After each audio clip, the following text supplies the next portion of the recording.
Boa noite, todos bem-vindos. Nós vamos começar hoje falar sobre um assunto que, como eu trabalhei muitos anos na área de técnica em supermercados, nosso maior problema era a contaminação do sistema de refrigeração, quando tinha quebra, queima, e quando acontecia isso, os outros componentes se deterioravam. Então, foi um dos motivos que nós resolvemos começar por esse assunto. Hoje, a MR, na parte comercial, opera aqui no Ceará há 15 anos, mas eu venho já de uma carreira de técnica de muitos anos. E nós hoje trabalhamos a nível de Nordeste, representando marcas boas de ponta, que nem, como exemplo, a RAC, que é uma empresa parceira desde o início, que quando a RAC começou a operar no Brasil, a Bitzer já nos colocou no canal junto com eles. E é uma empresa muito próxima, assim, vocês vão, pelo nível da live hoje e do conteúdo, cara, vocês vão ver a excelência da empresa que está trabalhando com a gente. E vamos dar a palavra para o Luiz aí, para começar o nosso programa hoje. Boa noite, Max. Muito obrigado por esse convite, é um prazer, é uma honra a gente está aqui falando um pouquinho aí com o público da MR Refrigeração. Obrigado pelas boas palavras, espero que o que a gente fale agregue um pouquinho aí para a audiência de vocês. Aos poucos, boa noite, Ana, boa noite, Thalê, e a todos os demais que vão se juntando. Aqui, ó, isso aqui não é fantasia não, tá? É que eu estou falando de São Paulo, aqui do showroom da RAC, tá bom, das Terra, lá de São Paulo. E tá um frio danado, gente. Deve estar 10 graus lá fora, tá entrando pela perna. Eu tô tremendo aqui, mas vamos que vamos. Podemos começar, Max? Ou você quer acrescentar alguma coisa? Eu acho que tá ótimo. Podemos começar. Vamos, então, que a gente tem muito conteúdo interessante para hoje. Eu às vezes falo demais, vou tentar me limitar um pouco. Você coloca o meu slide? Gente, hoje, e me interrompa quando quiser, hein, Max? Hoje vamos falar de contaminação, mas principalmente de descontaminação, né? A questão é, preciso descontaminar o sistema de refrigeração? Vamos entender um pouco sobre isso. Hoje vai ser uma aula de conteúdo, não é uma aula de malho de produto. A gente vai falar um pouco de produto porque precisa. Mas eu vou ter um slide, um e-mail, institucional, que é sobre a RAC, para vocês conhecerem. Muita gente não conhece a RAC Brasil, mas ela é uma empresa brasileira que está há 35 anos de atividade no mercado brasileiro e também na América Latina, né? É uma empresa de excelência. Essa foto aqui embaixo é justamente da fachada da RAC. Então, vocês verem o pessoal, ela continua para cá, né? Mas um pessoal de sacolinha amarela, isso foi um dos nossos cursos presenciais, né, antes da pandemia, e que a gente espera poder voltar em breve com os nossos cursos presenciais, assim que a pandemia o permitir. Então isso aí era um bando de aluno saindo da aula na hora do almoço com esse solão. Mas a nossa missão, gente, é trazer o que há de melhor em refrigeração comercial para o mercado brasileiro e latino-americano. Agora, brasileiro é a palavra-chave. Por quê? Porque, a nosso ver, as soluções para o Brasil têm que ter uma característica específica, né, que dê certo no Brasil. O Brasil é diferente de outros países, né? O Brasil é diferente de certos países da Europa do Norte, por exemplo. Tá? A gente é um país de dimensões continentais, vocês sabem disso. A gente vai do Oiapoque ao Chuí, do Rio Grande do Norte ao Acre, e nesse marzão a gente tem que se deslocar, tem que chegar nos lugares, falamos a mesma língua, mas nem sempre usamos os mesmos processos, né? As temperaturas são muito diferentes, o Max que o diga aí em Fortaleza, né, Max? E a gente aqui em São Paulo, o pessoal lá em Porto Alegre, que está com 3 graus, hoje fez 3 graus em Porto Alegre. E a gente tem que viver nesse espaço, que é muito maior do que qualquer país da Europa, por exemplo. Além disso, né, a nossa infraestrutura tem características muito próprias. A gente sabe que a nossa energia elétrica tem, infelizmente, né, o hábito de Não ser sempre uniforme, né, de nem sempre estar no ar, de ligar desligada, a voltagem oscilar bastante. E os nossos componentes eletrônicos para trabalhar no Brasil têm que sobreviver a essa característica. A gente sabe que aqui a gente tem que se deslocar para atender clientes, né? É absolutamente normal clientes nossos rodarem 500 quilômetros para ir atender um particular cliente dele final, né? Isso muitas vezes não é verdade em outros lugares. E as nossas estradas a gente sabe como é que são, né? Ou seja, eu tenho que colocar a coisa na caçamba da picape, tenho que rodar até lá e tenho que chegar inteiro. A gente também tem uma característica própria, né, de povo enquanto cultura. Nós não somos grandes leitores de manual, né? Eu lembro que uma época eu trabalhei numa empresa internacional e a pessoa me contava que quando eles trocavam de emprego, a primeira coisa que eles faziam era ficar uma semana lendo os manuais da empresa. Aqui normalmente, né, quando a gente troca de emprego, a gente às 9h30 já está trabalhando e quebrando pedra. Então é uma cultura diferente. As soluções para o Brasil têm que respeitar essa cultura. A gente entende que o melhor jeito de trazer as boas práticas atualizadas para o Brasil é através de coisas que sejam simples, fáceis e confiáveis. Coisas complicadas, às vezes mesmo sendo muito boas, acabam não dando muito certo no Brasil, pela nossa característica. Precisa também ser fácil de usar. Se eu tiver que estudar 1 mês e meio para aplicar algo, normalmente isso não é prático. E tem que ser confiável, tem que ser robusto. Né? Coisas muito boas, mas feitas de cristal e casca de ovo, tipicamente aqui não dá muito certo. Né? Se a gente põe cristal e casca de ovo na porta-malas da picape, pega a buraqueira aí nas ruas, mesmo no asfalto, quando chega lá está tudo destroçado. Então, esperem encontrar da RAC soluções simples, fáceis e confiáveis, mas que reflitam sempre o que há de melhor em termos de práticas atualizadas para a refrigeração, em particular refrigeração comercial no mercado brasileiro. Eu coloquei aqui, eu sempre faço questão de colocar esse banner aqui em cima da ICE Alliance, porque vocês conhecem a Bitzer é líder no mercado americano em refrigeração comercial, e nós temos uma parceria muito grande, muito forte, como nós temos com o Max, né?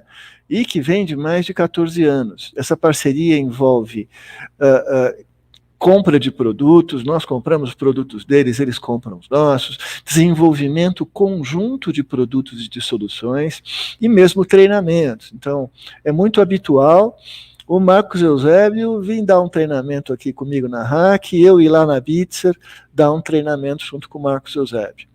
Essa coisa é muito positiva para nós, e eu acho que é positiva também para o mercado brasileiro.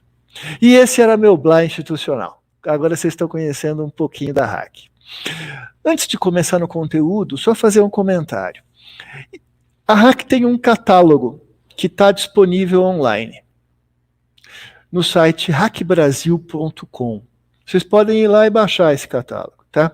Este é o catálogo 2022. O que eu tenho em mãos aqui é uma prova só, ele ainda não foi feito em papel em grande tiragem.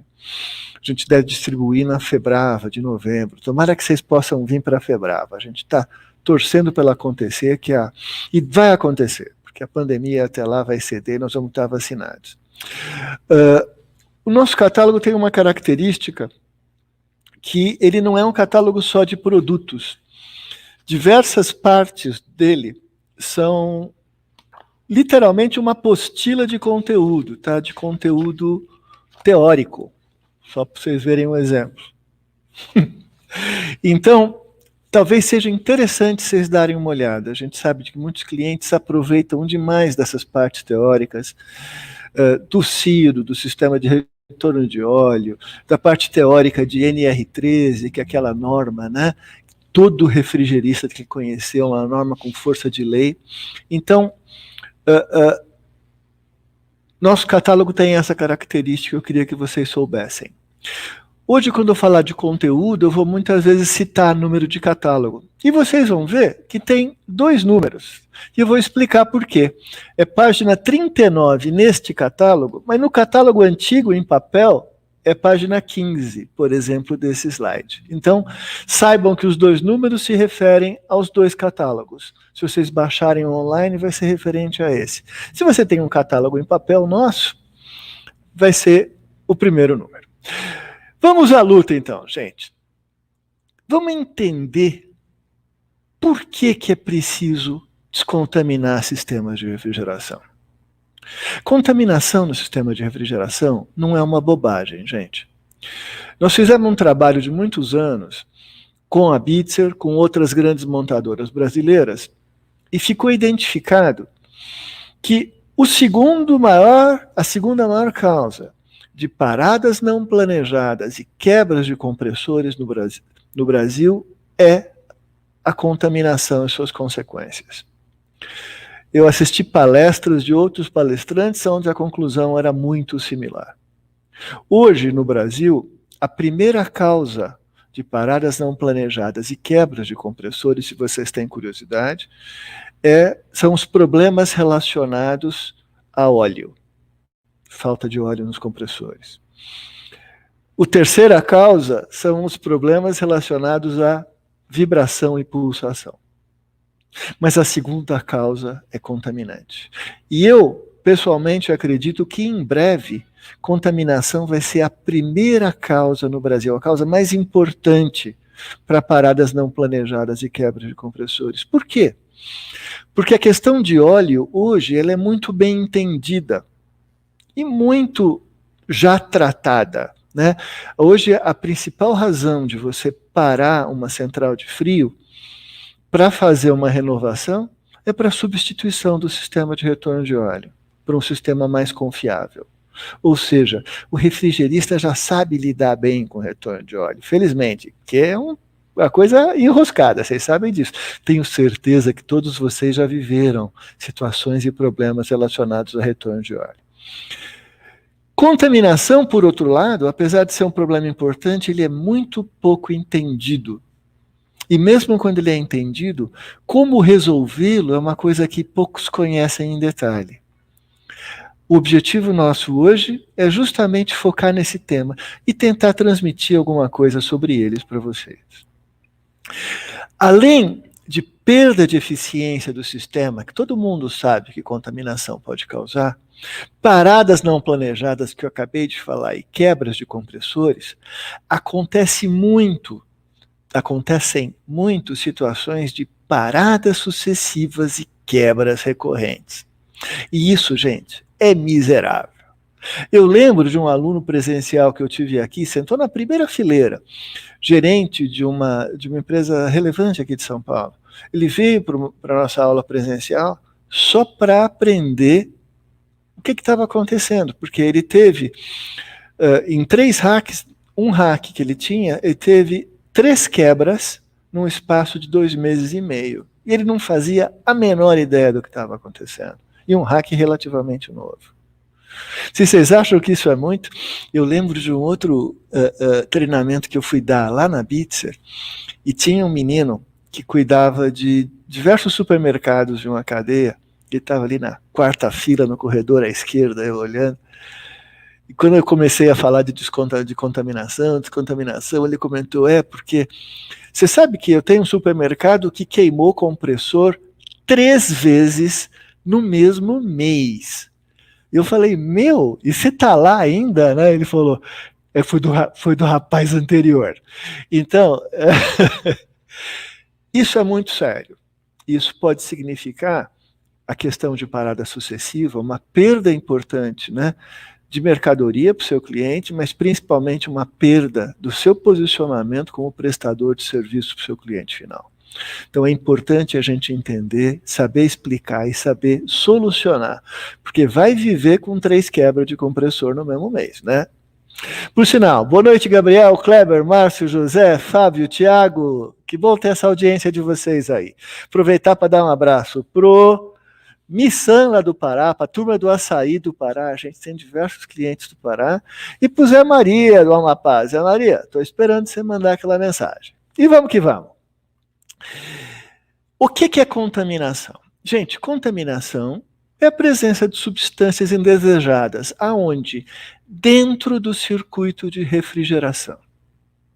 Lembrando que o que fica contaminado, gente, é o circuito de refrigeração. Não é o óleo que está contaminado, não é o refrigerante que está contaminado, tá? Não é o evaporador que está contaminado, é tudo. É toda a parte interna do circuito de refrigeração que fica contaminada. Então, quando nós falamos de descontaminar, eu vou repetir muito isso, porque esse conceito não é muito claro, é o sistema que tem que ser descontaminado por dentro. O que leva um sistema a ficar contaminado? Tipicamente, um acidente, onde o mais normal é a queima de um compressor. A queima de um compressor gera produtos e resíduos que circulam por dentro, né, do sistema na situação pós-queima e que, gente, dão uma bagunçada geral. Queimou o compressor, seguramente você está com o sistema contaminado. Mas mesmo sem queimar compressor, você encontra situações de contaminação, onde entram elementos indesejados. Né, tipicamente água, que é um grande inimigo. Como é que entra a água?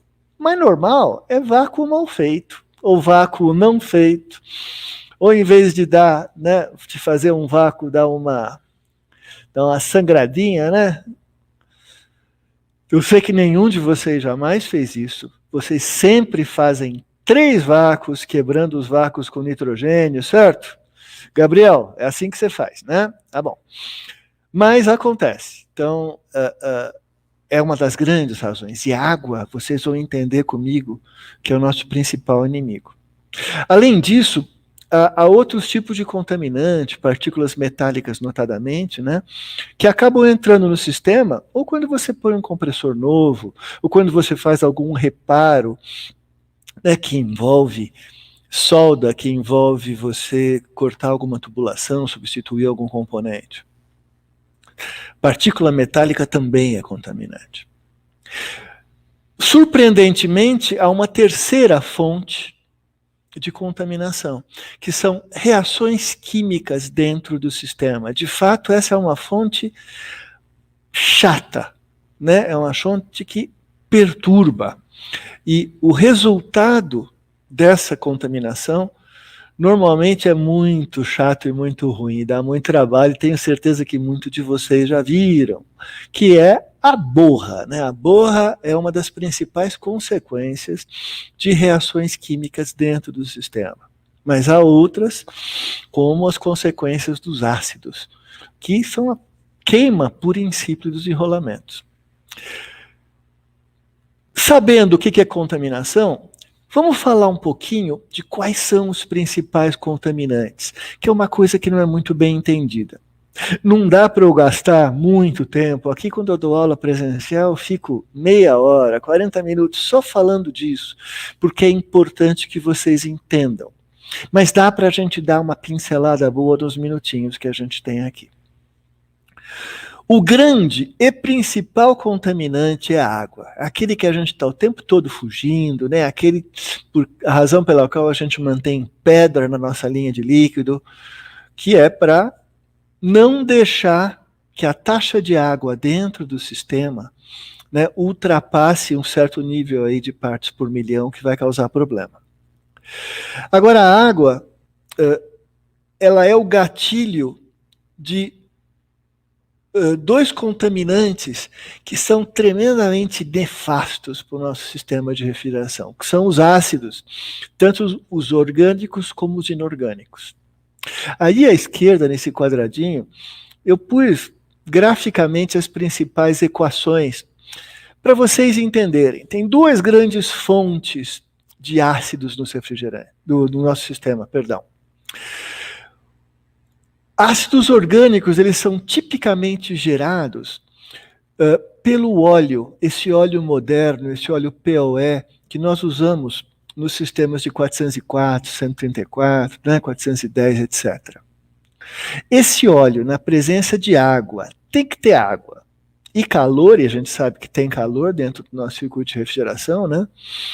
Ele se decompõe parcialmente em álcool mais ácido, um ácido orgânico nesse caso. E ácido a gente não precisa ser muito esperto para perceber que não é uma coisa boa da gente ter dentro do sistema de refrigeração, né? O óleo não é a única fonte de ácido. O próprio refrigerante que nós usamos, esses refrigerantes que contêm cloro, que contêm flúor, né? Eles são intrinsecamente instáveis, por mais que isso não seja dito. E, de novo, na presença de água e em temperaturas mais elevadas, acontece a hidrólise do refrigerante. Lembra o nome? Hidrólise, né? Hidro é água, lise é quebra. É a quebra de algumas moléculas do refrigerante através da presença de água e calor. E isso gera ácido inorgânico, né? E ácido inorgânico é um ácido forte, é um ácido bravo. Refrigerante tem cloro, gera ácido clorídrico, né? Refrigerante tem flúor, gera ácido fluorídrico. Tem os dois, gera os dois ácidos. Seguramente a gente não quer esses ácidos dentro do sistema de refrigeração. Eles vão comer o isolamento do fio elétrico, né? Lá do seu compressor, dentro do processo de refrigeração, né? Dos enrolamentos. E eles vão aos poucos perdendo o isolamento, os fiozinhos vão se ajustando, a corrente aumenta, o consumo de energia aumenta, o calor aumenta, uma hora vai queimar. O ácido vai comendo a tubulação de cobre por dentro e vai arrancando pedaços de cobre dessa tubulação. Esses pedaços de cobre eles vão se juntar com outras coisas e vão fazer a famosa borra. Eu pulei alguns. E o que é a borra? Eu gosto de mostrar a borra. Agora me dá um close aqui. Esse é um vidro com borra. Garanto que muitos de vocês já viram a borra. Gente, a borra, ó, é isso aqui. É contaminante com ácido, um pouco de água com resíduo sólido. Ela é um chiclete. Ó, não escorre. Isso aqui é uma gosma. Imagina essa gosma dentro do teu sistema de refrigeração. Nas molas, na tua válvula de expansão, se acumulando dentro dos seus componentes como um todo, entre o rotor e o estator do compressor. Não dá para viver com isso. Então, volta ao meu slide, por favor. O que a gente aprendeu aqui? Que a água dispara a produção dos ácidos. E os ácidos, aos poucos, vão gerando problemas dentro do teu sistema, como a borra, e esses caras todos juntos, gente, vão fazer teu sistema parar. Seja por um bloqueio em algum lugar, num retorno de hora, numa válvula de expansão, seja por uma queima bruta do teu compressor. Falar de outros resíduos, né? Verniz, restos de verniz de fio, por vezes são contaminantes. Cera surgem às vezes, né? 134 tem uma propensão a fazer aquela cera branquinha, né? Os resíduos sólidos que a gente já falou, resíduo de cobre, resíduo de ferro, resíduo de solda. E os famosos não condensáveis. Todos esses não condensáveis, né? O ar é o mais normal, mas tem gente que esquece nitrogênio dentro do sistema. Esses são os contaminantes mais normais. Não são os únicos, mas são os mais normais que vocês devem encontrar mais no dia a dia. O que a gente precisa entender e fixar? Que contaminante é ruim para o sistema de refrigeração. Contaminante faz mal. Se a gente deixar o contaminante lá, ele vai parar o teu sistema ou vai quebrar o compressor, parando o teu sistema. E parando o teu sistema, o sistema do seu cliente, né? A cerveja vai esquentar, a picanha vai estragar, o peixe vai apodrecer. Isso não pode acontecer. Os clientes nossos têm muito dinheiro investido em mercadoria dentro. Aí não dá. Principalmente a cerveja. A cerveja choca, é um horror. Tem muito dinheiro investido em mercadoria dentro das suas câmaras frias. Então, o nosso objetivo como refrigerista tem que ser atuar antes que a falha ocorra. Nós temos que ser capazes de identificar a contaminação e atuar.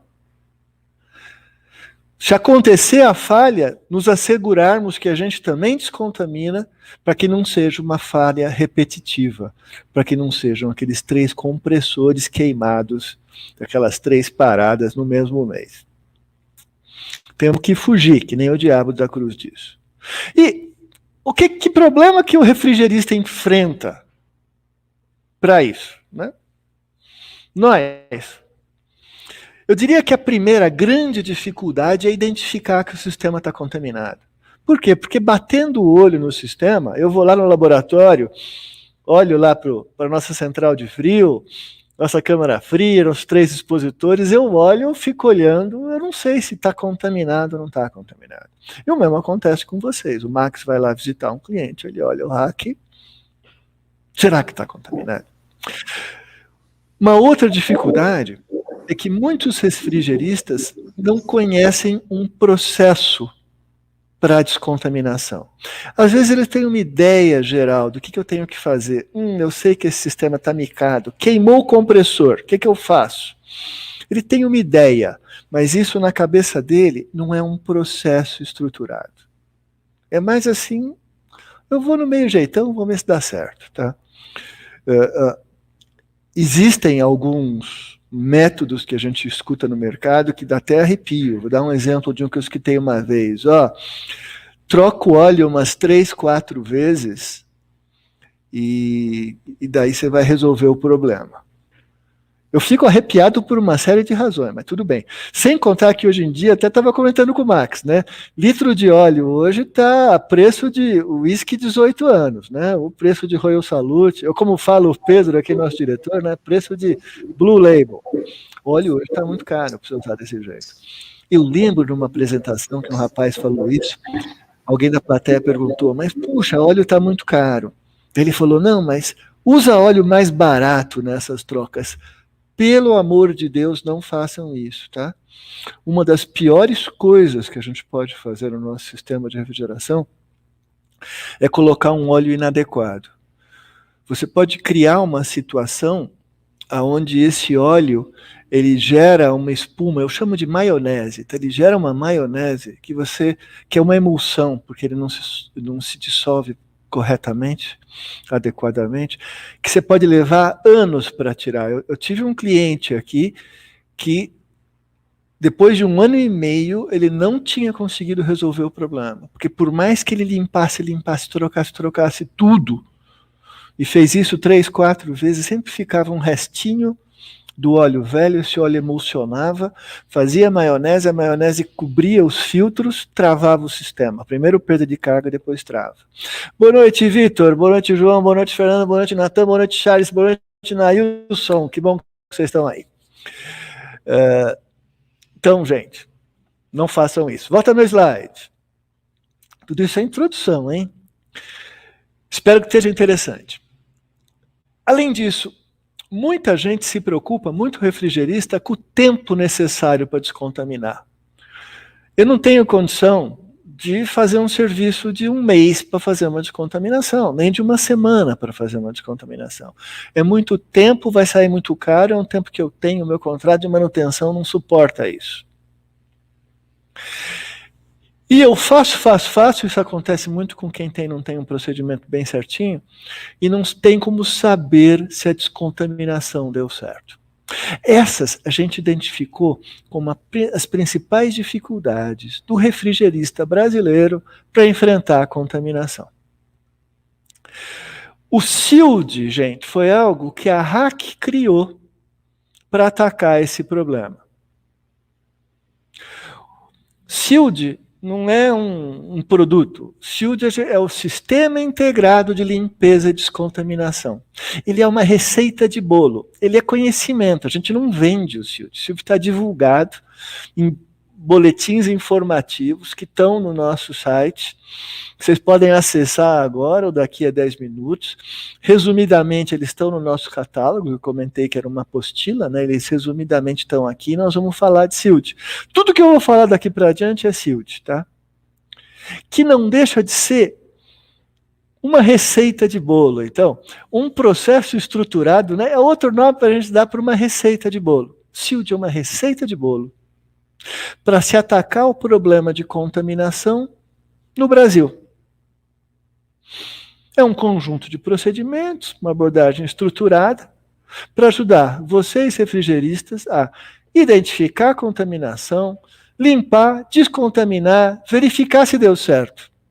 Só que a gente quer mais que isso. Para o Brasil, a gente acredita que um procedimento como esse tem que ser aplicável em campo. Porque essa é a nossa realidade. A gente viaja 400 quilômetros e tem que resolver o problema lá. Nós não temos apoio externo, não temos laboratório, não é viável mandar uma coisa para o laboratório, receber uma resposta daqui a uma semana, fazer uma ação, mandar de novo para o laboratório.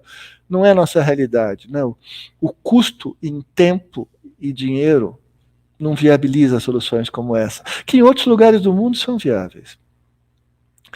E a gente fez o SILT de um jeito que seja possível, a gente espera na maioria dos casos, identificar e resolver o problema em uma visita só. Ou seja, a ideia é que em 80% das vezes, você chega de manhã, faz barba, cabelo, bigode, e no fim do dia volta para casa, é só você mandar a conta com o resultado do seu trabalho e o relatório do que você fez. Não é sempre. A gente fala 80%, eu acho que é mais de 90% que a gente consegue fazer isso. Ainda porque hoje os nossos casos de contaminação, na verdade, gente, são muito simples, felizmente, tá? São muitos e ainda são bastante simples.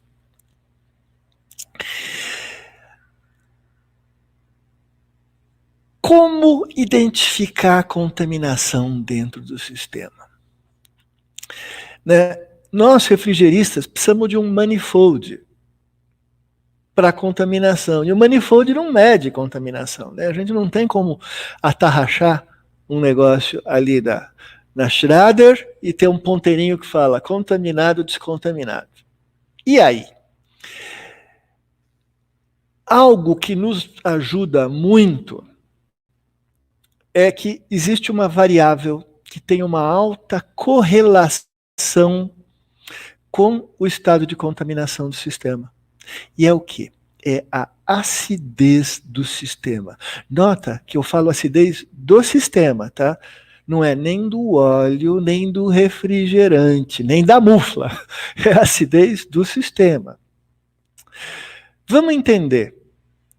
Óleo e refrigerante estão andando juntos dentro do sistema o tempo todo. E eles estão passando e se esfregando nos componentes, né? Estão se esfregando na mufla, estão passando por dentro, né, do condensador, estão passando por dentro das nossas tubulações, ali por dentro do evaporador, né? Vão lá no separador de líquido, volta para o compressor. Eles estão o tempo todo juntos. Toda essa turma fica contaminada. Não é só o óleo, nem só o refrigerante.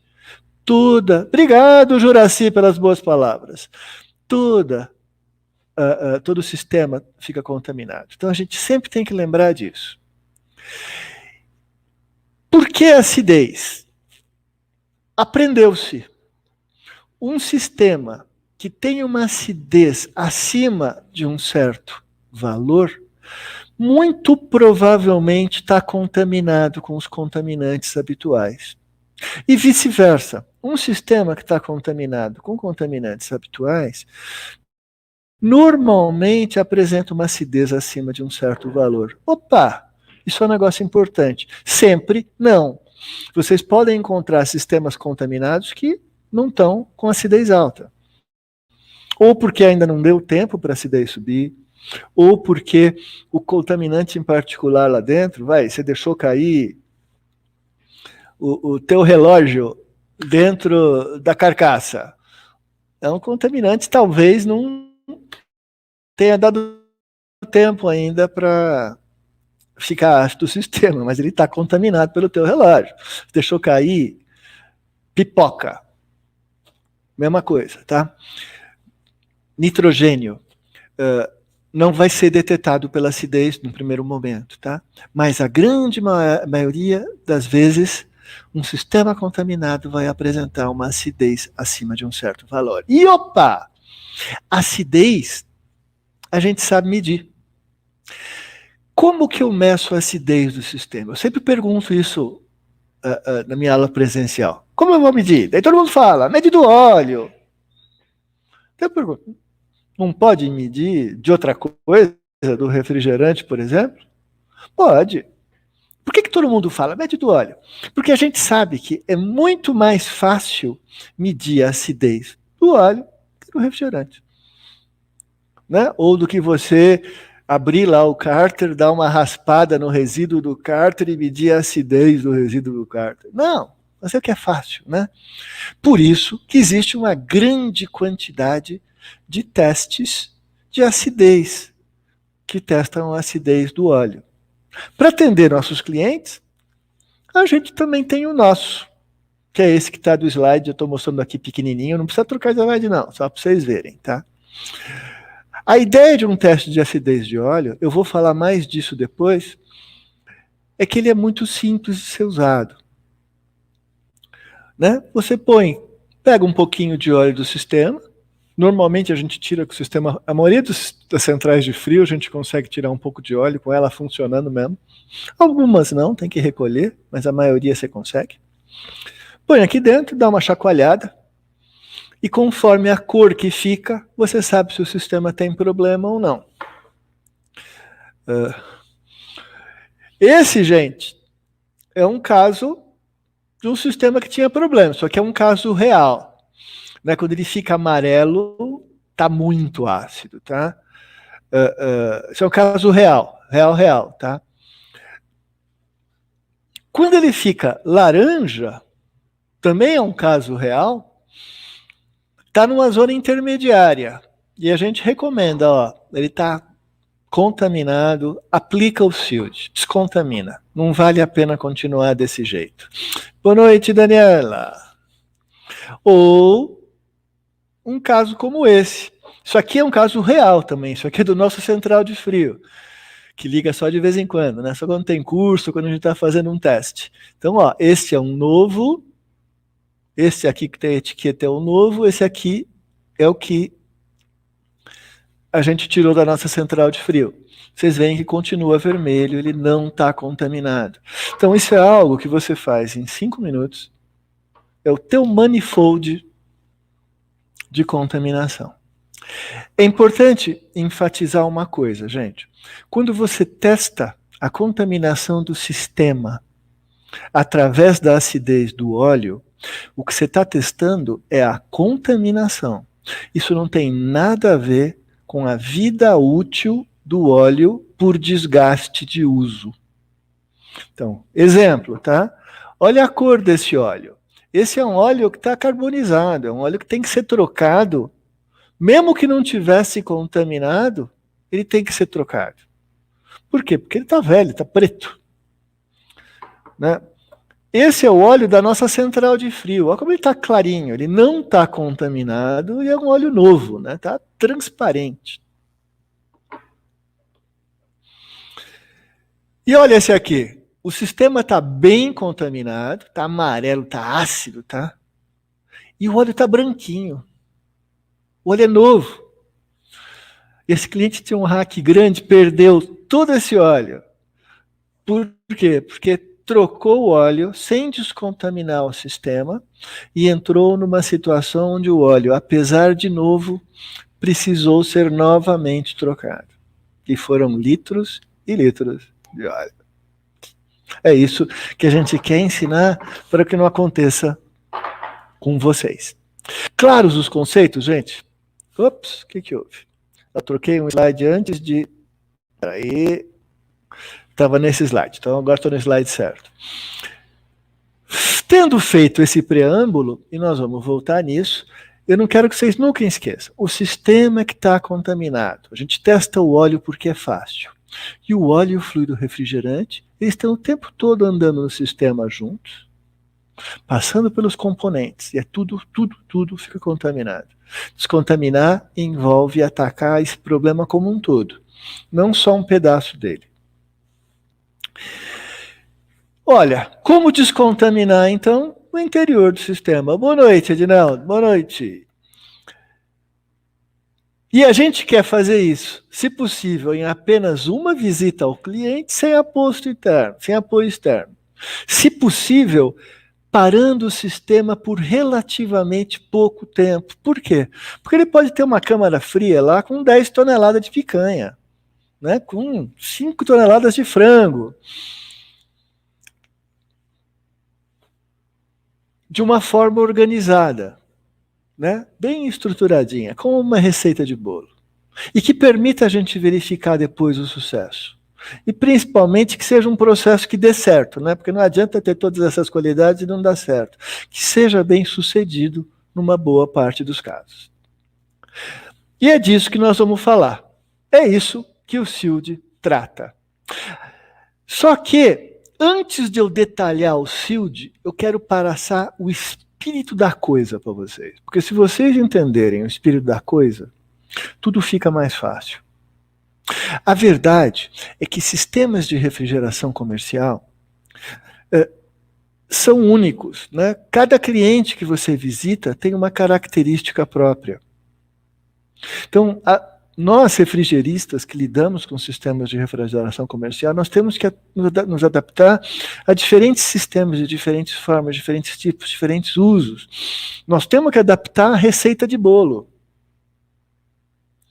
Como a gente faz na cozinha, não sei se vocês cozinham, eu cozinho.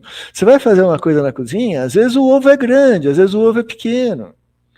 Você tem que saber o efeito da manteiga na massa, né? Porque às vezes você trabalha a manteiga para que o bolo fique de um jeito ou de outro. No SILD, gente, é a mesma coisa. Então eu quero que vocês entendam o espírito da coisa, entendam qual é a ideia, para poderem aplicar o SILD da melhor forma.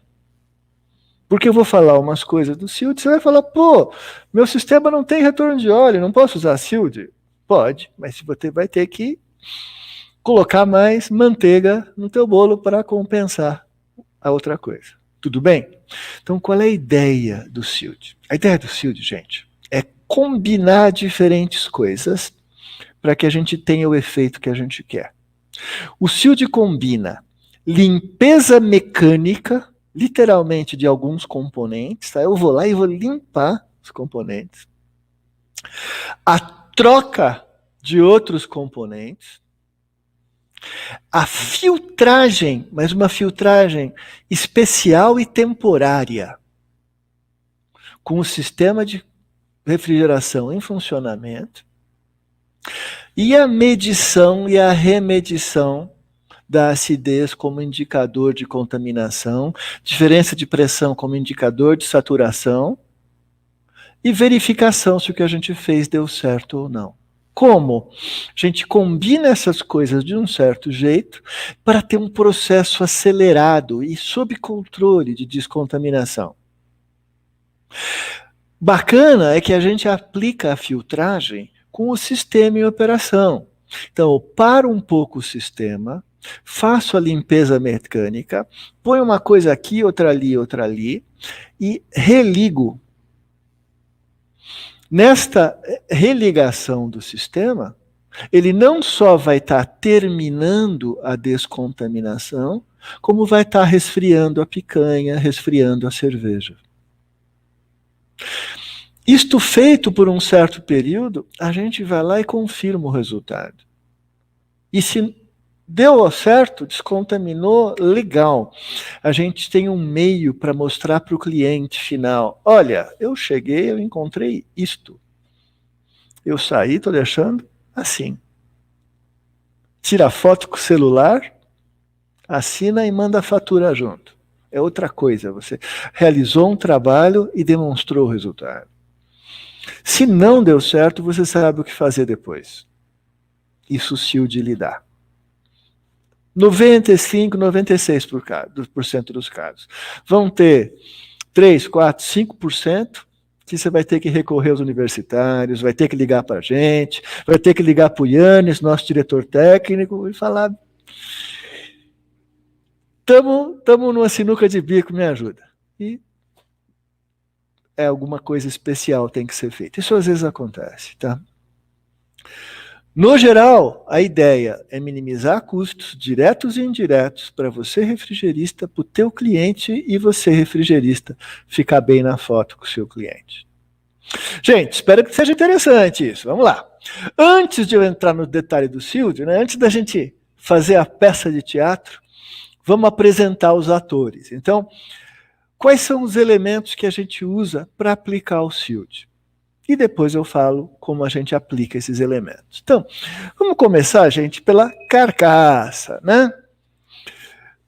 A carcaça, eu sei que é um velho conhecido de vocês, e há diversas carcaças de diversos fabricantes de excelente qualidade. Essa é a nossa carcaça.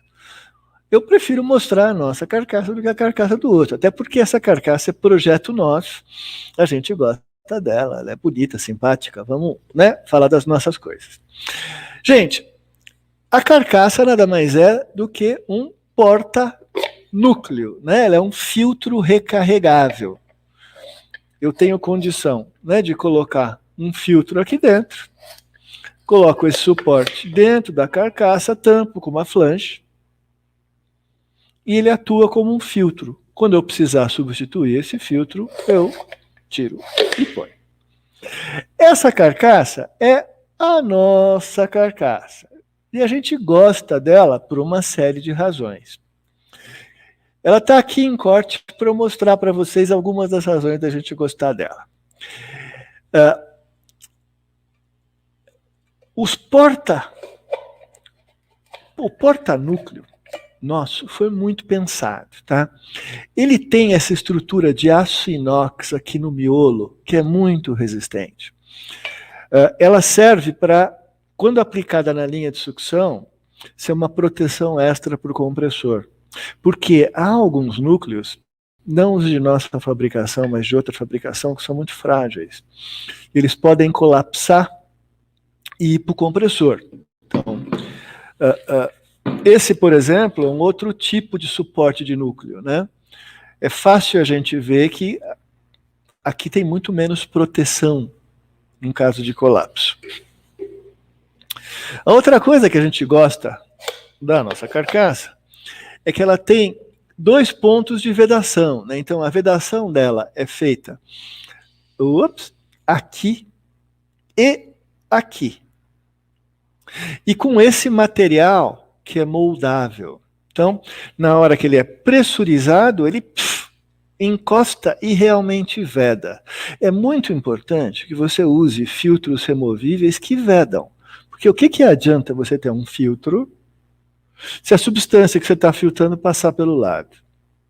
E muitas vezes metal com metal, um ponto de contato não veda bem, porque qualquer desuniformidade vai permitir passagem lateral. Então a gente é muito orgulhoso disso. E outra coisa que a gente gosta é que esse suporte de núcleo ele é autolimpante. Então, na hora que eu tiro o núcleo sujo, ele vai... deixa eu tirar esse feltrinho aqui, que não era para estar aqui. Pronto. Na hora que a gente vai puxando, ele vai raspando, né, o interior e vai tirando a sujeira. E a sujeira ou fica aqui, ou fica aqui, ou cai no chão. Isso é muito importante, porque a gente não quer que fique sujeira lá no fundo da carcaça. Porque se ficar e você não tirar manualmente, na hora que você colocar o suporte de núcleo com o filtro novo, ele vai empurrar essa sujeira lá para o fundo, e aqui, gente, é direto no compressor. E compressor não costuma gostar disso. Então, pode estar no slide? Eu vou até dar um zoom aqui, tá? Deixa eu pegar um zoom. Isso aqui é foto de aluno, tá? Então, esse aluno em particular tinha carcaça nossa de um outro fabricante. E nas nossas não acontece isso. Do outro fabricante, olha só o que ficou de sujeira lá no fundo, de resíduo. Se ele colocar um outro núcleo direto aí, isso aqui vai direto para o compressor. E cilindro não gosta disso aqui, né? Daquele meu slide, deixa eu dar outro zoom aqui. Eu melei meu zoom sem querer, mas live assim. Isso aqui era uma carcaça nossa, olha a diferença. A sujeira ficou toda presa aqui. Ele tem uma outra foto que não coube nesse slide, de que parte da sujeira ficou aqui, parte caiu no chão. Então isso é ótimo. Gente, sempre lembrando, você abre a minha imagem? Por favor. Ups, deixa eu tirar o zoom daqui. Gente, a carcaça ela tem uma flecha, tá? Tá vendo a flecha? Entra por aqui, sai por aqui. Não pode fazer o contrário, não pode entrar por aqui e sair por aqui, tá? Eu já vi sistema de 8 compressores, estavam todos ao contrário, o cara teve que desvirar tudo. Sempre preferência, né, de você colocar nesta posição. Evita colocar a carcaça assim. A nossa nem tem tanto problema porque ela é autolimpante. Mas não é uma posição favorável, porque qualquer coisa que caia aqui vai direto para o compressor. Posição sempre preferencial a essa, né? Se você for fazer uma montagem. Está apresentada a carcaça. Gente, carcaça existe de diversos tamanhos, tá? E, para 1, 2, 3, 4 núcleos, né? E tipicamente você seleciona conforme a capacidade, o tamanho desse teu sistema. Tem tabelas indicativas no nosso catálogo, no catálogo de outros fabricantes. No Brasil, felizmente, a gente só tem 2 tamanhos de núcleo. Né, o tamanho 48, que é o mais usado, e o tamanho um pouco maior, que é o 10.000 e não sei das quantas. Me escapou o número agora. E eles são todos, né, equivalentes. Então, o núcleo pequeno de todos os fabricantes tem o mesmo tamanho, serve na carcaça do outro e vice-versa. O suporte de núcleo você não pode trocar entre carcaças, mas o núcleo propriamente dito pode ser de qualquer marca. Isso para a gente na Itália, por exemplo, eu fiz uma pesquisa uma vez, tem mais de 5 tamanhos padrão de núcleo, é um inferno. Eu já falei. Oi. Uma coisa que eu gosto, cara, é essa junta aqui da nossa carcaça, cara. Isso aqui é verdade. Ouro.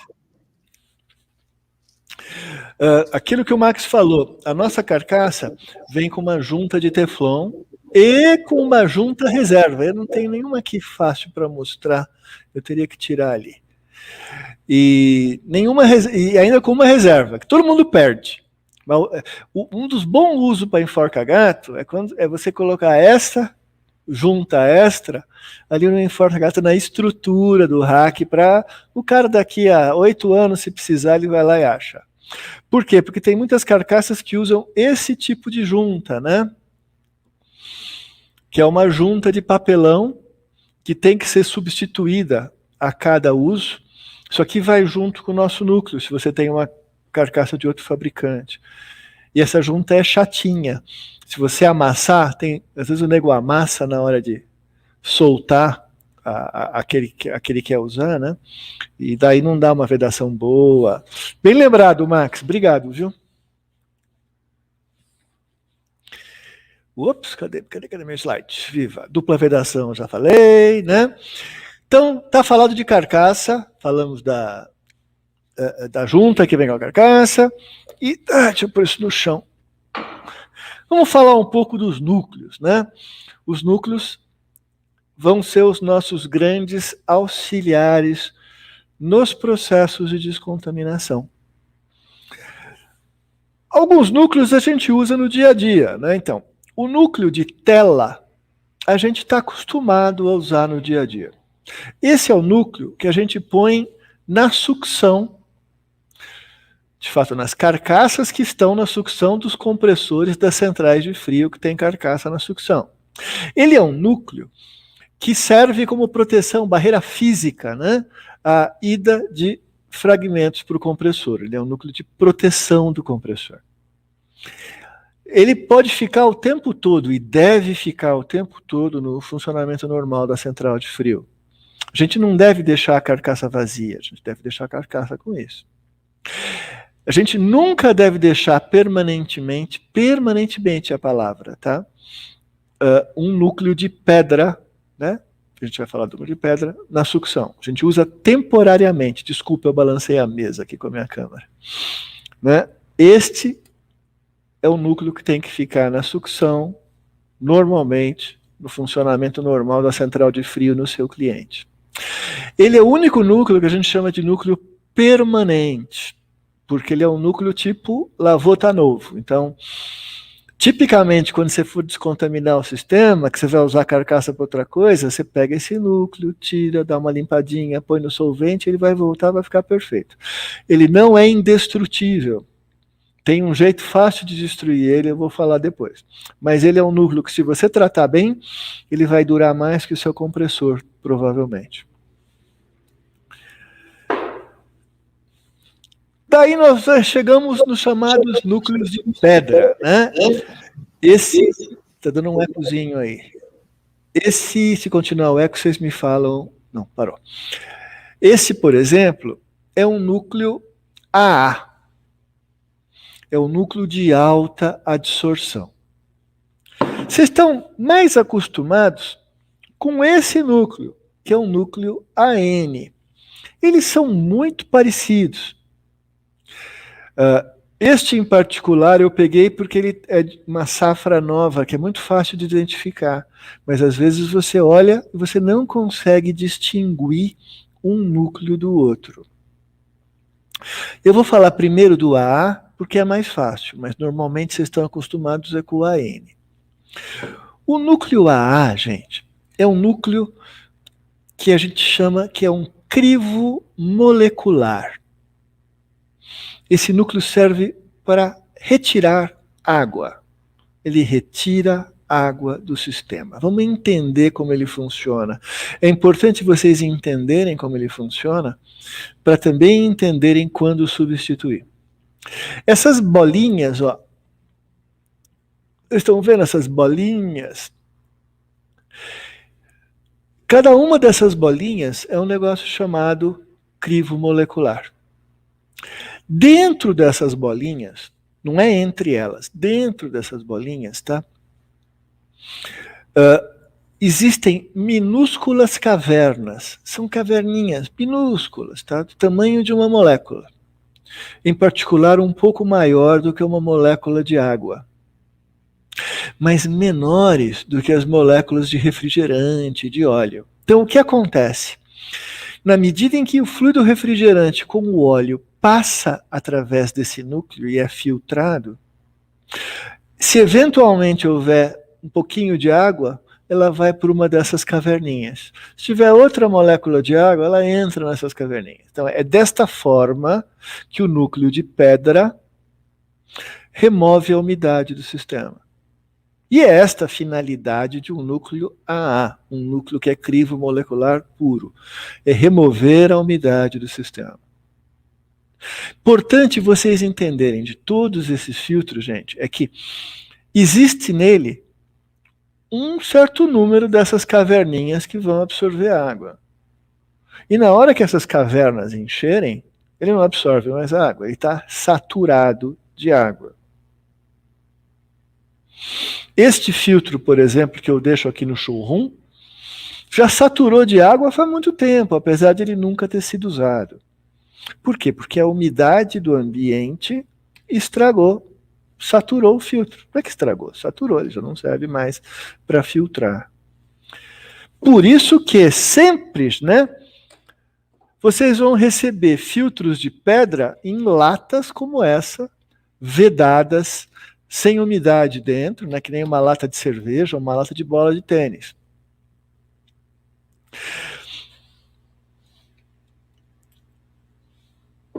Se eu abrir esse filtro hoje, tá?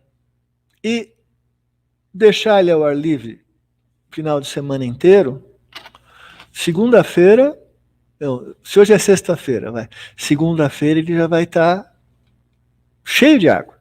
Depende, é claro, da umidade relativa do ar, da época e tal.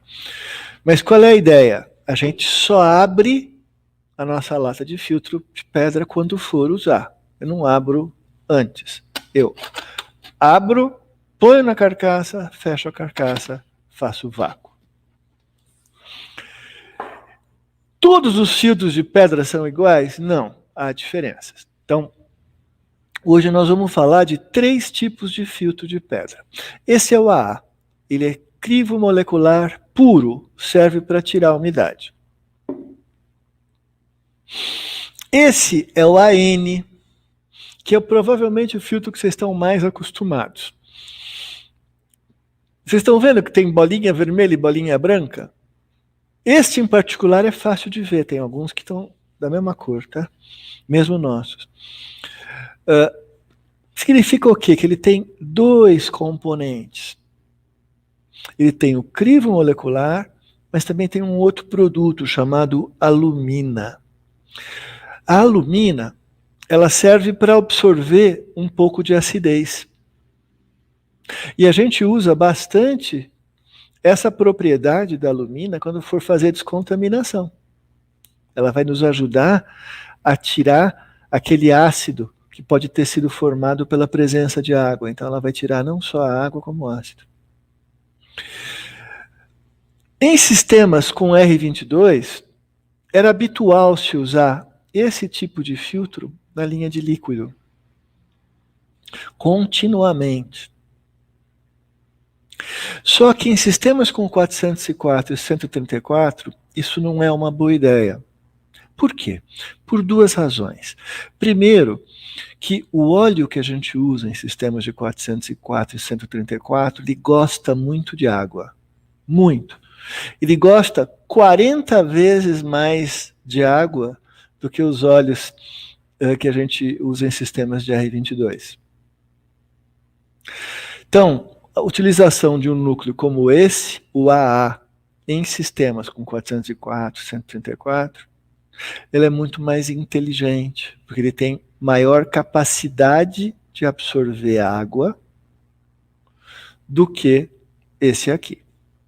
Além disso, há uma outra razão, uma razão até um pouquinho obscura, pouca gente conhece. A alumina, ela não gosta muito de certos aditivos colocados no óleo POE. Na verdade é o contrário, né? Os aditivos é que não gostam da alumina. Para um uso muito prolongado. Então, se você usa de forma muito prolongada, nós estamos falando aqui de meses, alumina, núcleos com alumina num sistema com óleo POE, ou seja, um sistema de 404, 134 ou 507, você pode estar atacando o aditivo do seu óleo. É uma coisa que você não quer fazer. Falamos de 2 núcleos. Vamos falar de um terceiro agora. O terceiro, eu vou tirar dessa lata, é o QC.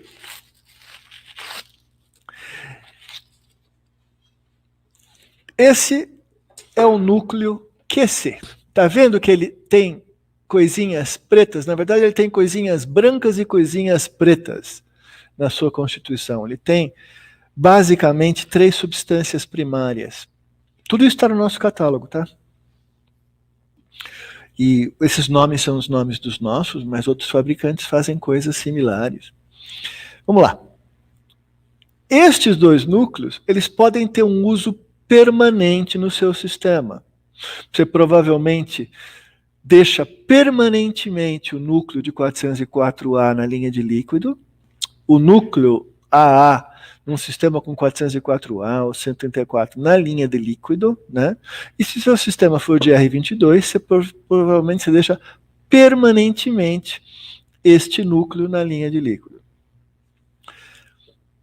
Já o núcleo QC é um núcleo especial. Né? Ele é um núcleo que a gente usa para situações de remoção de resíduos de queima e de ceras. Por isso QC, queima e cera, tá? Então ele é um núcleo que é sempre usado por períodos curtos em processos de descontaminação.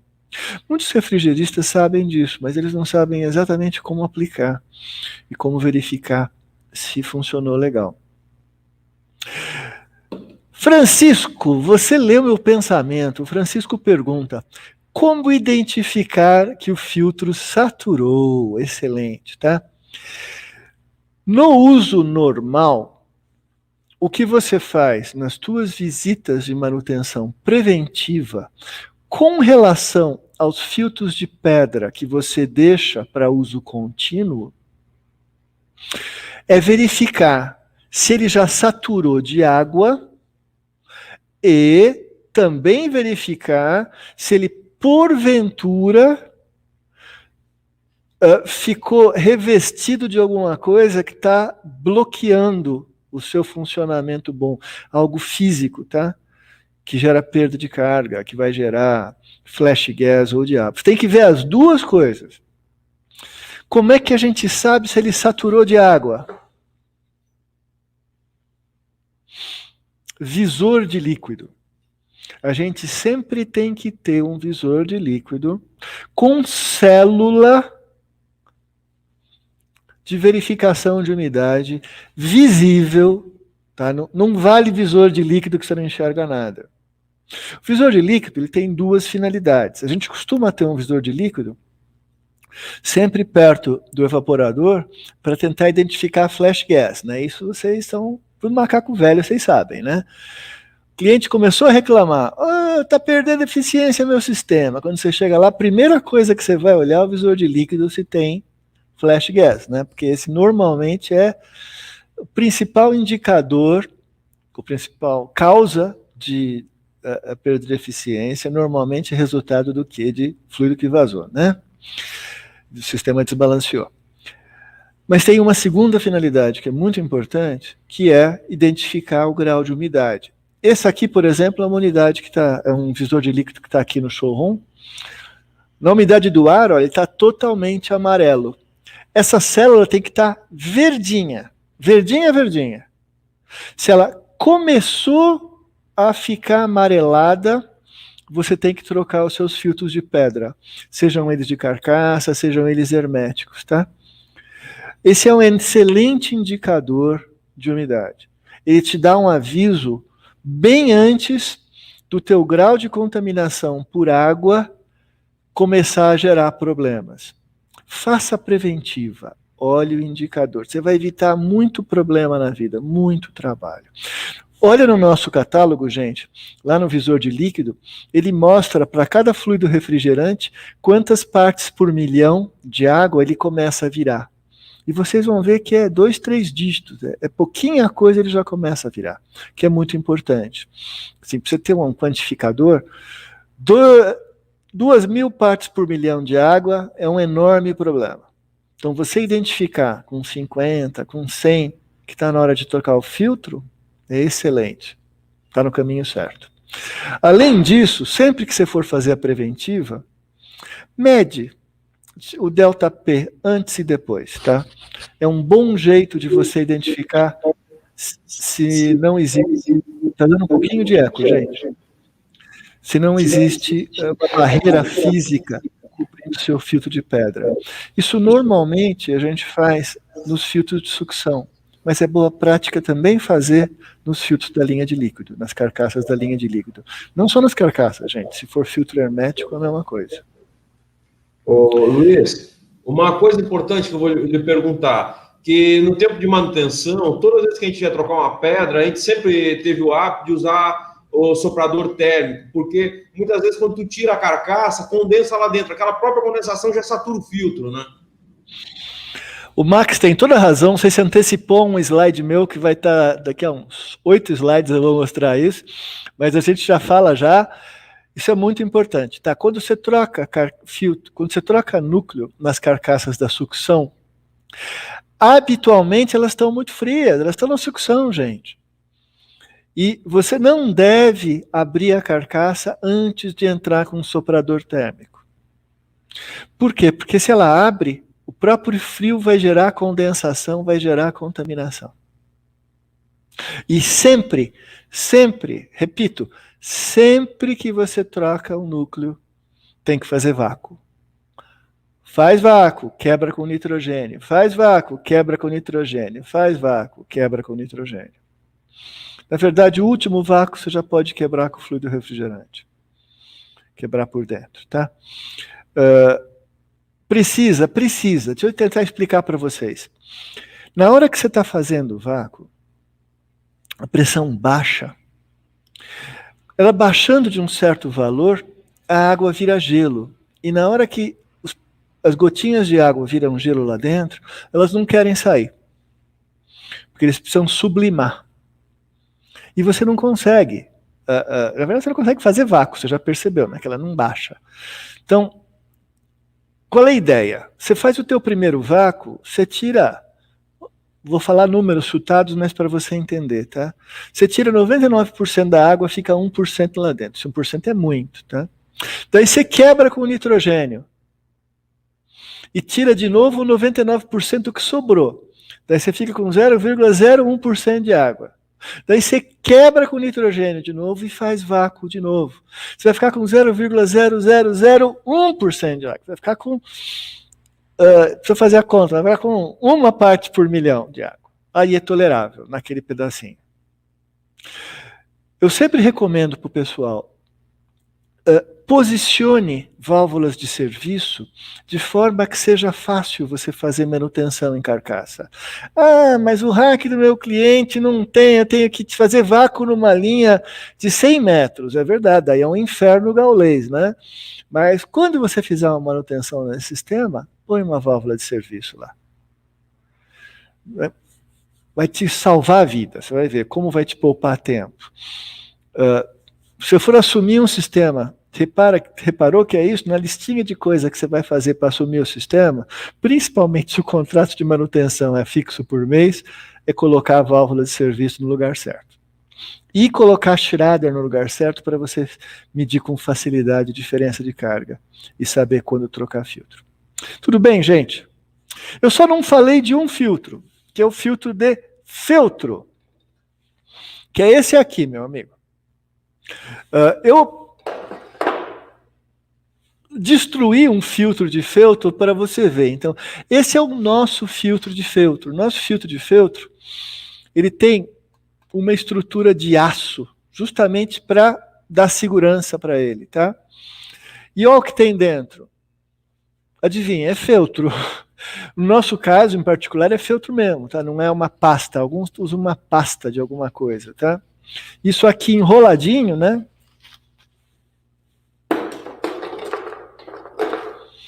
É o que está aqui dentro. Esse filtro a gente usa em startups e depois de manutenção. Eu vou falar um pouquinho dele daqui a pouco. Ele é um filtro fundamental para ser usado, mas é um filtro temporário, é usado por algumas horas. Se fala 24 horas, mas, gente, é algumas horas.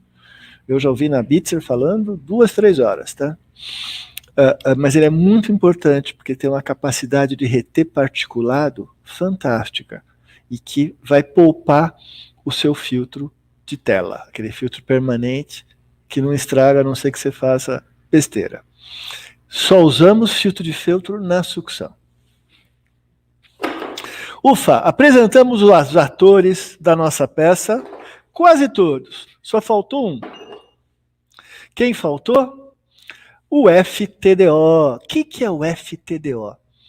É o filtro temporário, e esse muita gente nunca ouviu falar, é o filtro temporário de descontaminação pela linha de retorno de óleo.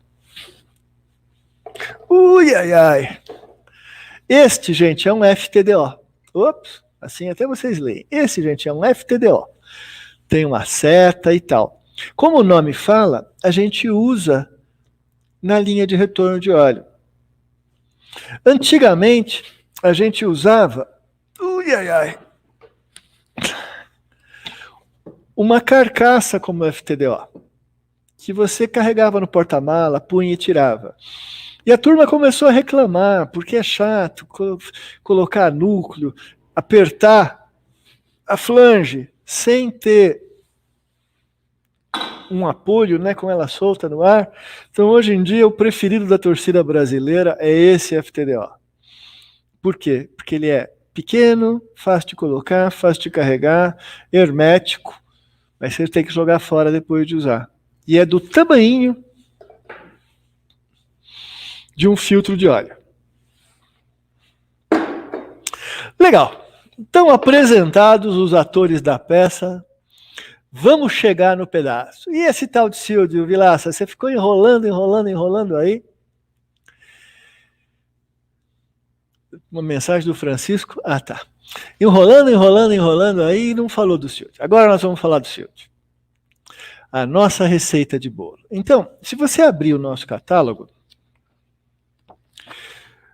na página adequada, eu estou aqui com o catálogo novo. Vocês vão ver um fluxograma do Silt. E o Silt também é apresentado na forma de tabelas. Cadê essa tabela do Silt? Também na forma de tabelas. Tem informação, tanto no fluxograma como na tabela. Vamos dar uma visão geral disso para vocês. Lembrando, o detalhe vocês vão encontrar no nosso site, nos boletins informativos. Se a memória não me falha, são 4 boletins informativos que falam disso. Você põe meu slide? Max, você põe meu slide? Boa, obrigado. Esse é aquele fluxograma que eu mostrei para vocês, que está no nosso catálogo. Aqui eu coloquei, esse slide eu uso nos nossos cursos presenciais, 2 rins, só para você lembrar que isso aí é feito para filtrar, que nem os rins da gente, né? E 2 rins, óleo e fluido refrigerante, também para lembrar dos 2 lados, tá?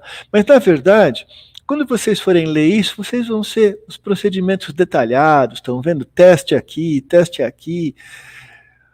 O que eu quero mostrar aqui não é que ninguém leia o que está escrito nas caixinhas.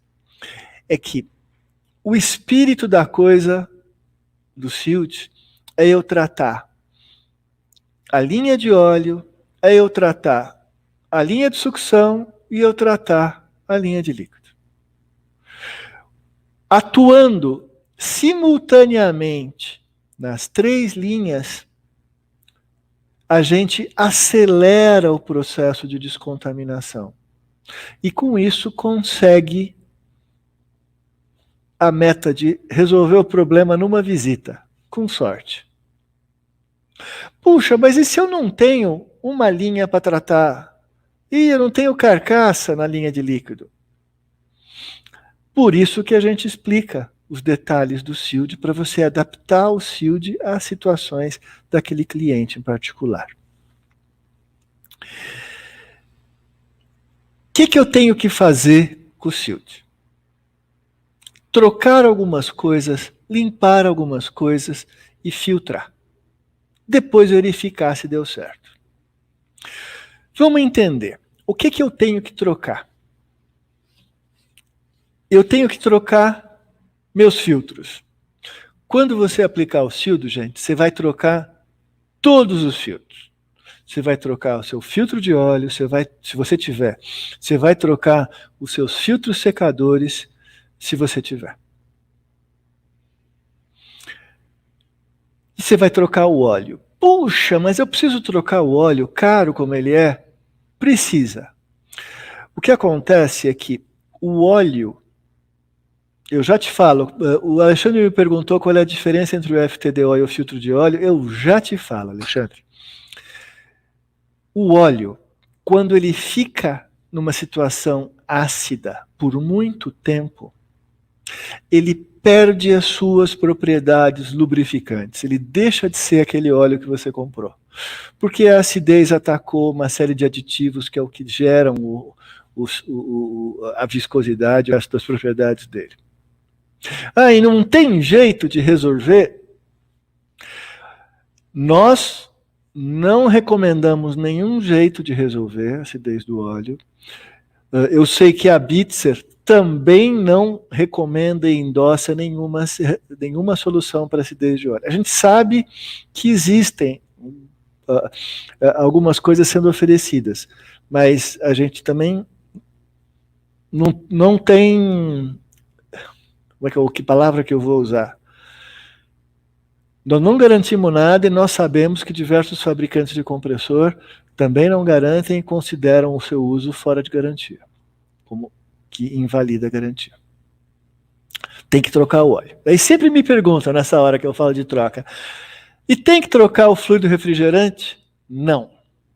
O fluido refrigerante, quando ele fica numa situação de acidez, ele não se decompõe, ele não se destrói. Então, felizmente, você não precisa trocar o fluido refrigerante, mas você precisa trocar o óleo.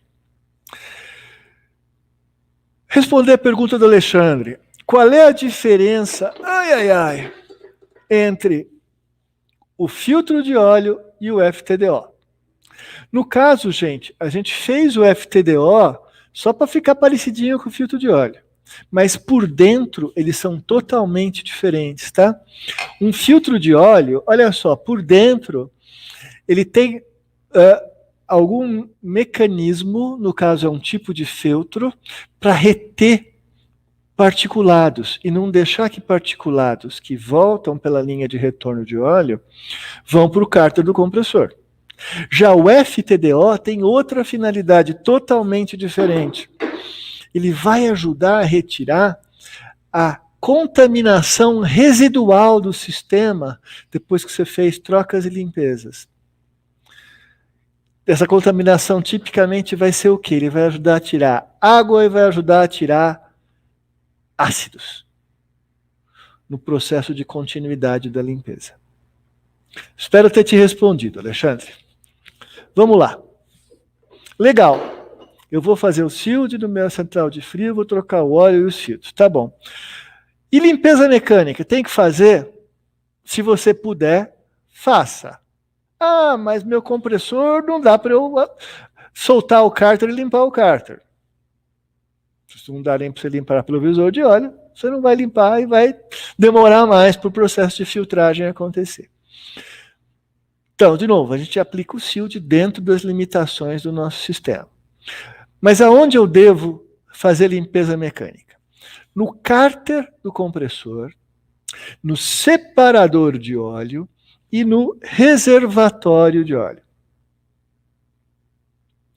Como é que eu vou limpar o cárter do compressor?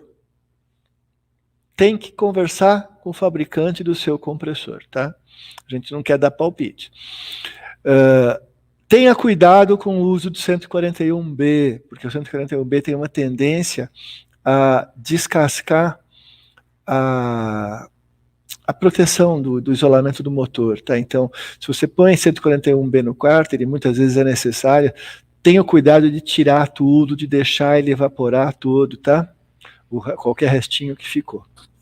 Mas a limpeza mecânica do cárter é muito importante, porque você vai... Se o teu compressor é daqueles que soltam a placa de cárter inteira, na hora que você soltar a placa de cárter, muito provavelmente você vai encontrar um mar disso aqui.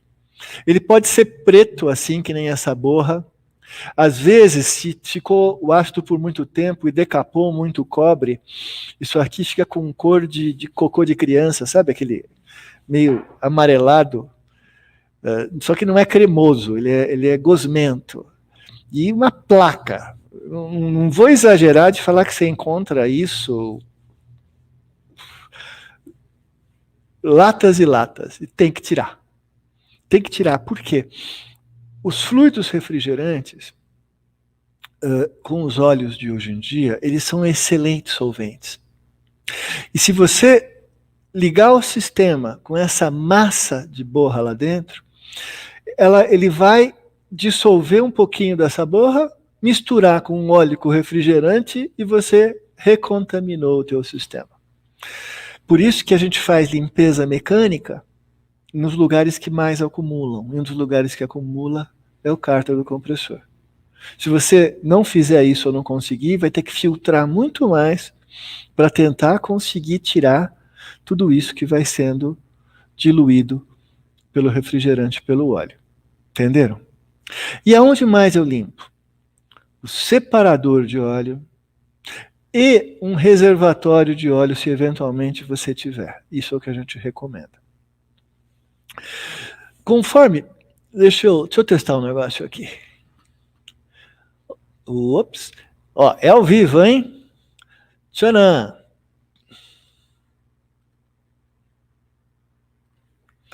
Troquei a minha câmera para eu poder ficar de pé um pouco. Se você tem um sistema mais atual, você tem um sistema de retorno de óleo que usa um separador de óleo como esse, que é um oil pack. O oil pack é um separador de óleo centrífugo que tem um reservatório de óleo aqui embaixo, que é mantido a alta pressão. Limpar isso aqui, gente, é muito fácil. Leva, eu falo, 15 minutos se você quiser enrolar. Está ensinado em boletins informativos. Então, todo mundo fala que apesar que ele é difícil, porque ele é hermético, não tem como abrir. Gente, isso não é problema. Eu tenho aqui um oil pack, cerrado. Então, isso aqui é um oil pack desse mesmo diâmetro. Esse oil pack está todo escrito porque a gente usou para testes, tá? Desse mesmo diâmetro, só que ele foi cerrado, porque é uma lanterna. A gente vedou, ainda vamos fazer um filminho com essa limpeza, tá? E não sei se vai dar para vocês verem por dentro. Isso aqui é o pescador. O pescador, ele nunca chega até o fundo. Sempre tem uns 2 dedos aqui embaixo, isso é de propósito. Para a sujeira decantar e para formar a borra lá embaixo. Então, a manha de limpar o oil pack, eu só vou dar a manha, tá? É esse tubinho. Quando o pessoal compra kit de limpeza da gente, a gente dá dessa mangueirinha de graça, porque às vezes é difícil achar a mangueirinha, que você enfia a mangueirinha lá dentro e depois de colocar solvente, deu 5 minutinhos, o solvente dissolve a borra com uma facilidade danada. É só você colocar um nitrogênio em cima e o tubinho vai lá embaixo, você tira quase que 100% do teu solvente. Faz isso 2 vezes, tirou toda a borra daqui de dentro. E se saiu sujo da última vez, você faz uma 3ª vez. Você vai gastar aí 3 copinhos de 142B ou um fluido similar e tá limpo. Daí todo mundo fala, mas separador de óleo com flange é muito mais fácil, né? Esse é um separador de óleo com flange. É muito mais fácil de limpar. Por quê? Porque tem a flange, você solta os parafusos. Olha, eu truco, viu? Eu acho muito mais difícil limpar o separador com flange. Vamos supor que você já conseguiu abrir o separador, tá? Por dentro ele é alguma coisa assim. Isso aqui, gente, vai estar cheio de borra. Isso aqui vai estar cheio de borra. Você vai ter que dar um jeito de tirar essa borra com solvente, ou mergulhando, né? O que o pessoal normalmente faz é trazer uma vasilha cheia de solvente e enfiar aqui. E limpar o fundo do separador de óleo, que também vai estar cheio de borra. Só que para você tirar essa flange e tirar a parte de baixo, normalmente é muito difícil. Por quê?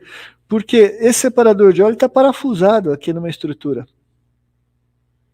Então tem gente que serra a estrutura, vira para tirar a parte de baixo. Tem gente que corta aqui, mas se você corta aqui, vai ter que fazer vácuo, vai introduzir. Então, esse é mais chatinho de limpar. Oil pack é mamão com açúcar para limpar.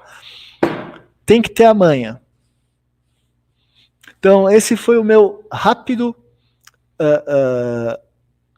passagem. A gente também gasta um tempão nisso no curso presencial. Rápida passagem por limpeza de separador. Mas se você tem um sistema antigo, tá vendo ali, ó? Aquele é um stand que nós temos aqui, onde a gente mostra a diferença de processo de separação de óleo antigo, né, a baixa pressão, e retorno de óleo, falei separação, quis dizer retorno, tá? Me desculpe. E retorno de óleo a alta pressão, que o da Hack a gente chama de Ciro, usando o Oil Pack, né? O teu retorno de baixa pressão, você tem que ter um pulmão de óleo como esse. Então, esse pulmão de óleo também vai juntar a impureza aqui embaixo, ele também precisa ser limpo, mecanicamente, tá? Então, essa é a nossa recomendação do Silt. Limpeza mecânica, então. Separou o sistema, recolheu, parou, isolou o separador de óleo, fosse supor que seja o Oil Pack, isolou o Oil Pack, despressurizou, limpou ele mecanicamente, né? Isolou o compressor, limpou o cárter. Fez a limpeza mecânica. Óleo novo no Oil Pack, óleo novo no cárter do compressor. O que nós fizemos? Nós tiramos o grosso da contaminação bruta que se acumulou nesses lugares. O que nós vamos fazer agora? O sistema está limpo? Não, não está limpo, gente. Nesse momento, o sistema tem restos de óleo espalhado pelo circuito inteiro. Você tem, com contaminantes, né? Você tem contaminantes no fluido refrigerante que você recolheu. Você tem contaminantes acumulados na tubulação, nas abas das muflas. Já te respondo, Leandro. Isso tem que ser tirado. Como é que a gente vai tirar? Agora nós vamos nos aproveitar, vai ser para nosso favor as propriedades solventes dos fluidos refrigerantes com óleos modernos. Por quê? Porque nós vamos religar o sistema e todos esses restinhos de contaminantes que ficaram, eles vão circular. Mesmo aqueles sólidos, eles vão ser gradualmente dissolvidos, né? Porque a gente já tirou o grosso, não estamos gerando novo, eles vão ser gradualmente dissolvidos. E nós vamos colocar filtros para filtrar esse resto de contaminação e tentar deixar o sistema descontaminado. Entenderam o espírito da coisa? Se vocês entenderam, gente, fantástico, tá? O Leandro perguntou se já tem no curso presencial. Leandro, infelizmente não. Assim que essa coisa de pandemia passar, a gente volta, tá? Os nossos cursos são bem legais, eles normalmente são cursos de sábado, o dia inteiro. E é muito bacana, porque tem uma parte prática, uma parte teórica, a gente tem cursos de diversas coisas, de válvula de expansão eletrônica, curso de central de frio, refrigeração em geral, é muito bacana. Mas vamos voltar, eu tenho saudade, é muito bom dar esses cursos presencialmente, sabe? E nós estamos terminando de montar um rack de CO2 subcrítico aqui embaixo para poder dar um treinamento de CO2 subcrítico. E esse vai funcionar, esse é de verdade, ao vivo e a cores. Vamos lá. E aí, o que eu vou fazer? Vamos voltando, volta meu slide, por favor. Repassando, tá? Troquei algumas coisas, limpei algumas coisas mecanicamente, e agora eu vou religar o sistema, colocando filtros especiais em todos os lugares disponíveis, e deixar ele funcionando por um certo tempo. Então, se a gente é safo, nós fomos de manhã no cliente, desligamos um pouquinho o sistema de manhã, fizemos aquela limpeza. Quanto tempo leva? Depende, se é um compressor só, qualquer 20 minutos, meia hora você faz.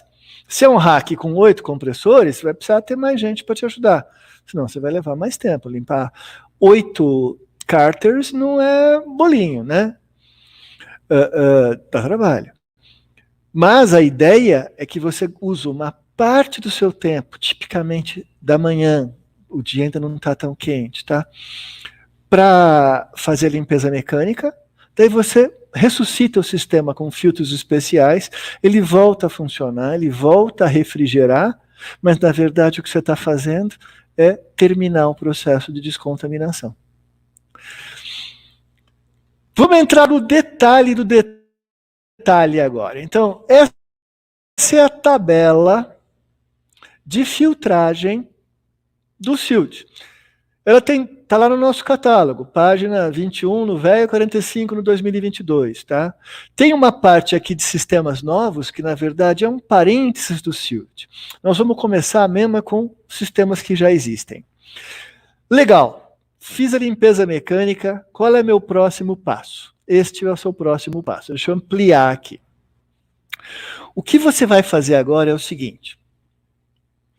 Limpei mecanicamente, troquei óleo, eu vou funcionar o meu sistema usando todas as linhas que eu tiver condição para me ajudar a filtrar. Então, se você tem, e tipicamente você tem, carcaças na sucção, nós vamos colocar um núcleo especial nessa carcaça de sucção. Linha de líquido, com certeza você tem condição de colocar um filtro. Então nós vamos colocar um filtro na sua linha de líquido. E se você tem uma linha de retorno de óleo, nós vamos colocar um filtro na sua linha de retorno de óleo. Por quê? Porque eu estou usando todas as minhas linhas de circulação de fluidos para ficar arrancando impurezas. Para ficar arrancando o restante de contaminação que ficou no trocador de calor, que está lá junto com o fluido refrigerante, que está lá nas curvas do meu sistema, que está lá nas abas da minha mufla. Vamos ver na minha tabela, gente. Olha a tabela lá. O que eu vou fazer? Na linha de sucção, eu vou colocar filtro QC, aquele filtro que tem as bolinhas pretas, o filtro de queima e cera. Se eu tenho 3 carcaças na sucção, eu vou colocar QC nas 3 carcaças. Os filtros de tela que eu tirei de lá, eu vou deixar do lado. Enquanto ele estiver filtrando, eu vou limpar meus filtros de tela, vou pôr no solvente, vou dar uns tiros nele, vou deixar ele limpinho, né? Como a gente faz com chuveiro lá de casa. E na linha de líquido? Na linha de líquido, nós vamos colocar um núcleo AN, aquele segundo núcleo de pedra que eu falei. Aquele núcleo que tem alumina e que tem crivo molecular. Por quê? Porque ele vai nos ajudar a tirar um restante de acidez. Lembra esse filtro? Esse filtro foi usado em teste, por isso que ele está tudo escrito. Né, que tem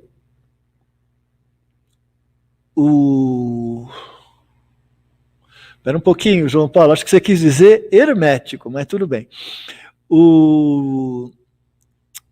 Que tem alumina, que vai nos ajudar a tirar ácido, e tem o crivo molecular, que vai nos ajudar a tirar água. O QC já tem o carvão ativado, que tira os subprodutos de queima, cera, e eventuais outras coisas, né? E na linha de retorno de óleo? Se você tem linha de retorno de óleo, usa o FTDO. O FTDO vai te ajudar também a tirar água, vai também te ajudar a tirar ácido e vai te proteger o filtro de óleo novo que você acabou de colocar lá. Mas por que eu uso a linha de retorno de óleo? Para ir mais rápido. O óleo circula, e circula muito. Conforme o sistema ele circula para burro. É só você fazer as contas e você vai ver. Então nós estamos aproveitando todos os retornos, todas as linhas circulantes que a gente tem no nosso sistema para acelerar o processo de descontaminação residual da nossa central de frio. Deixa eu ver, alguém me perguntou aqui. Obrigado pelas boas palavras, João e outros, tá? Que estão elogiando a live, agradeço muito, a gente fica feliz. O João perguntou se no sistema genético tem que fazer limpeza. Eu acho que o corretor ortográfico aprontou com ele. Eu acho que ele quis dizer hermético. Gente, sistema hermético também fica contaminado. Às vezes é mais difícil fazer limpeza num sistema hermético porque ele não tem alguns elementos. Você não consegue entrar fisicamente no cárter e assim por diante. Por outro lado, costumam ser centrais de frio menores, com um volume interno menor. Então você consegue, com filtragem, fazer a coisa rapidamente. Espero que tenha respondido, tá? Mas sim, sistema hermético também fica contaminado e também dá caca do mesmo jeito, também queima compressor. Normalmente a diferença é que você troca o compressor inteiro, em vez de recondicionar, como num semi-hermético. Só que quebra sucessiva, sim senhor, acontece, tá? Também acontece em hack de hermético. Você tem aqueles hacks com 2 herméticos, queima um, logo depois queima o outro, daí queima o que você trocou, daí queima o outro. E daí, meu filho, você quer pular pela janela. Descontaminar é importante. Você volta à minha tabelinha? Então, o que é essa tabelinha que está no catálogo da gente? Alguém perguntou, como conseguir catálogo? Gente, ou baixa no site hackbrasil.com, ali você tem o eletrônico, você baixa o catálogo inteiro, ou venha nos visitar na Febrava, pega um catálogo 2022 novo, a Febrava vai ser em novembro, ou se estiver aqui em São Paulo, venha nos visitar na Hack. Então, legal, você trocou todos os filtros, colocou filtros temporários, ligou o teu sistema. O que você faz? Espera. O que a gente fala no manual? 24 horas, tá? Deixa ele rodar 24 horas. Na prática, o que o pessoal faz? No fim do dia, vai lá e testa. Por quê? Você controlando a acidez e verificando que a acidez não está mais danosa, você muito provavelmente resolveu o seu problema de contaminação. Então, você tem uma razoável chance de, chegando de manhã, embora no fim da tarde, ter resolvido o teu problema. Se você chegar no fim da tarde e você ainda detectou acidez no sistema, ou seja, você colocou, né, no teu teste de acidez e saiu, isso aqui é um baita de um exagero, não precisa trocar o slide não, é um baita do exagero, tá? Mas está ainda amarelado. O que nós recomendamos? Complete 24 horas com esse conjunto de filtros temporários. 4 horas é um número, tá? Mas o que a gente quer dizer é o seguinte, se em 24 horas não resolveu, você testou de novo e não resolveu, não vai ser ficar mais 24 horas que vai resolver. Daí o que a gente recomenda? Faz tudo de novo. Pega novos filtros, tudo de novo é filtragem, né? Pega novos núcleos do mesmo tipo, coloque e repita o processo. Por quê? Você pode... Quem fez... caiu um pouco de filtro molecular aqui no meu teclado. Quem fez o primeiro processo pode não ter sido cuidadoso, pode ter usado filtro velho, filtro que ele abriu antes, uma partida, vai saber, né? Então, quando você vai fazer a segunda vez, você faz com o olho de Sherlock, né? Tem certeza que a lata está certinha, ela tem que fazer tuf quando você abre, põe os QC certinhos lá, né? O FTDO, gente, também tem que estar fechadinho. Você só abre na hora de usar e depois que usou, joga fora. Faz tudo de novo e vê se resolveu. Se não resolveu, o que nós recomendamos? Liga para os universitários, tá? Porque você está com algum caso particular. Tem alguma coisa muito especial no teu sistema que não está deixando ele se resolver. Às vezes são sistemas muito, muito, muito sujos, tá? Eu sei de um caso onde se trocou as muflas, porque as muflas estavam tão infinitamente sujas que o processo só de filtragem não estava conseguindo resolver. Daí são situações especiais que estão naqueles 2, 3, 4, 5% dos casos. Mas na vasta maioria dos casos da sua experiência, nesse momento vocês serão pessoas felizes, que vão embora para casa prontos para mandar a fatura para o cliente, mandar aquela foto bonita, né? Você manda as fotos que você manda, né? Olha, encontrei o sistema assim, olha como estava o óleo, ficando contaminado, é que eu chacoalhei, entreguei o sistema assim, óleo limpo, normalmente a gente tira um pouco de óleo velho e o óleo novo em filtros separados, também tira foto. Eu tenho um cliente que faz isso de uma forma maravilhosa. E manda no relatório, é fantástico, tá? Tem um efeito danado. Voltando para os meus slides, gente, eu prometo que eu não vou demorar muito mais. Só um pouquinho, só mais uns minutinhos. Vocês estão aguentando aí? Aquilo que o Max falou, eu vou repetir, né? Sempre, gente, quando vocês forem trocar núcleo, tem que fazer vácuo depois de trocar. Então, todas essas coisas que eu falo, põe o núcleo temporário, roda o sistema, legal. Terminou? Tira os núcleos temporários, põe de volta os núcleos de tela, põe um núcleo novo na linha de líquido, né, os núcleos da linha de líquido, tira o FTDO e religa o sistema, tudo tem que fazer vácuo. Então, sempre que eu troco um núcleo de uma carcaça, Max, teu microfone está aberto, está dando eco. Sempre que eu troco o microfone de uma carcaça, eu tenho que fazer vácuo, quebrar, fazer vácuo, quebrar com nitrogênio, fazer vácuo. Se você tem os registros ali, isso é rapidinho. Se você não tem, às vezes demora um pouco mais. E, gente, na sucção, aquele particular cuidado, né? Aqui eu estou mostrando, essa é a carcaça de sucção do nosso laboratório, por sinal, da central de frio do nosso laboratório. Ela fica assim, né? Se eu abrir ela direto, vai condensar de imediato a umidade lá dentro. Então, aquilo que o Max falou, é sempre importante, antes de abrir, né, usar um aquecedor, levantar a temperatura dessa carcaça. Minha esposa, que não me escute, usar o secador de cabelo de 2.200 watts da minha esposa, que é quase que um aquecedor desses. É brincadeira, né? Mas é mais para vocês lembrarem. Tudo bem, gente? Isso aqui é só uma ilustração de como colocar o FTDO, vocês vão ver isso no catálogo, tá? Se você usa a carcaça ou você usa o hermético, colocando sempre antes do filtro de óleo novo que você acabou de colocar, porque você tirou o filtro velho e colocou o filtro novo, tá? A gente sabe que na prática, muita gente, o que acaba fazendo é tira o filtro de óleo, põe o FTDO, roda com o FTDO, daí tira o FTDO e põe o filtro de óleo, porque eles são do mesmo tamanho, com a mesma rosca, né?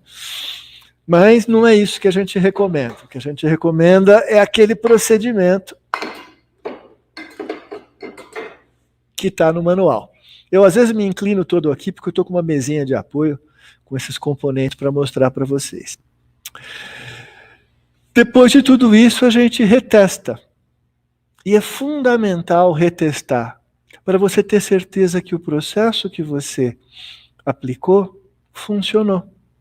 Você pode provavelmente encontrar uma situação como esta aqui, eu vou até pôr o laser. Você vai encontrar uma situação como esta aqui, muito provavelmente, que é, deu tudo certo, vou embora para casa. Você pode encontrar uma situação que ele está meio laranja, onde a gente recomenda, continua um pouco mais, se você não completou as 24, completa as 24, tá?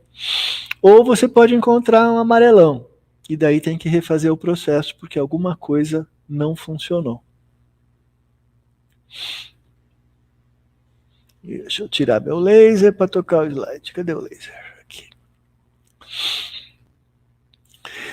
Esse é um parênteses, gente. Então, o que eu expliquei para você até agora é o que se refere à descontaminação de sistemas usados do dia a dia. Tem um particular que vale a pena explicar para vocês, que é o quê? Sistemas novos.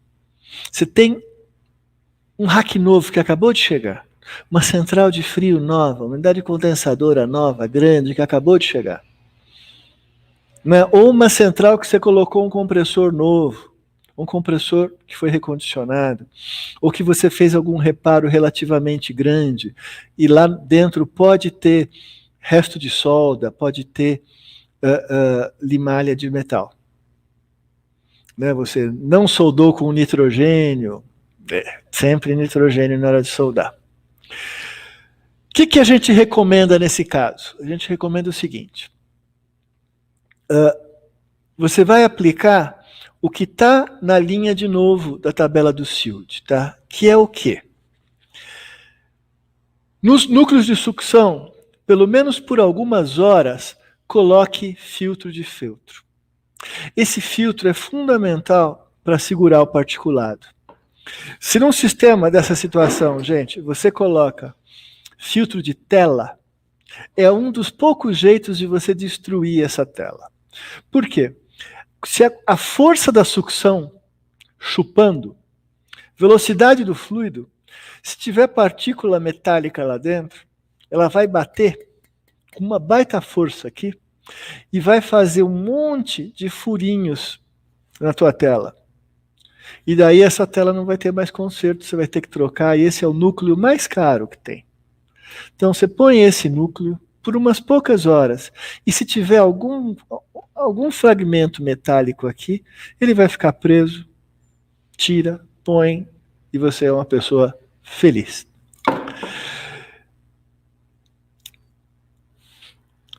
Ponha um filtro de pedra na sua linha de líquido. Mas é um filtro de pedra que você vai deixar apenas por algum tempo lá dentro, tá? Apenas pelas mesmas horas que você está usando, você está deixando o filtro. Por que ele é bom? Ele vai te ajudar a tirar qualquer resquício de alguma coisa que tenha lá dentro. Ele vai te ajudar a tirar qualquer pouquinho de acidez. Ele vai reter fragmentos, se for o caso. Na hora que você tirar esse filtro e colocar um novo, de novo, você é um homem feliz. Gente, quando a gente põe feltro na sucção, a gente põe em todas as linhas de sucção. Não adianta colocar numa só. Eu ponho em todas. Se eu tenho 3 carcaças de sucção, eu ponho nas 3. E a gente não pode nunca esquecer de retirar o feltro. Nunca, tá? Feltro para ficar algumas horas. A gente fala 24 horas, mas você não vai sair do seu cliente e largar feltro lá. Você não vai sair do seu cliente e largar pedra na sucção. A gente deixa tela. Não se deixa a carcaça de sucção vazia também. Deixa tela, para proteger o teu compressor, que é o bem mais caro do teu sistema de refrigeração. Acho que faltam 3 slides só, gente. Olha só.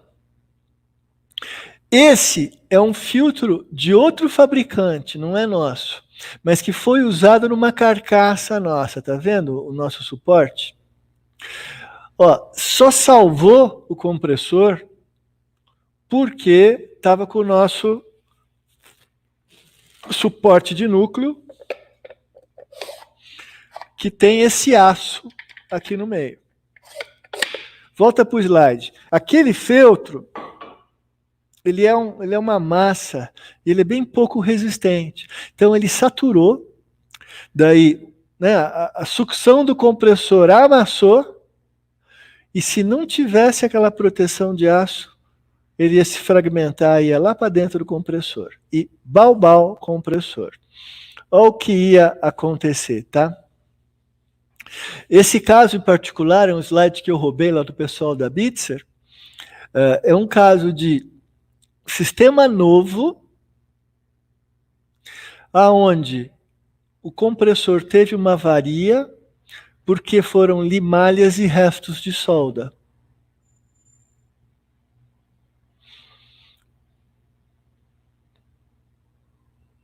Perigo de quebra mecânica do compressor, tá?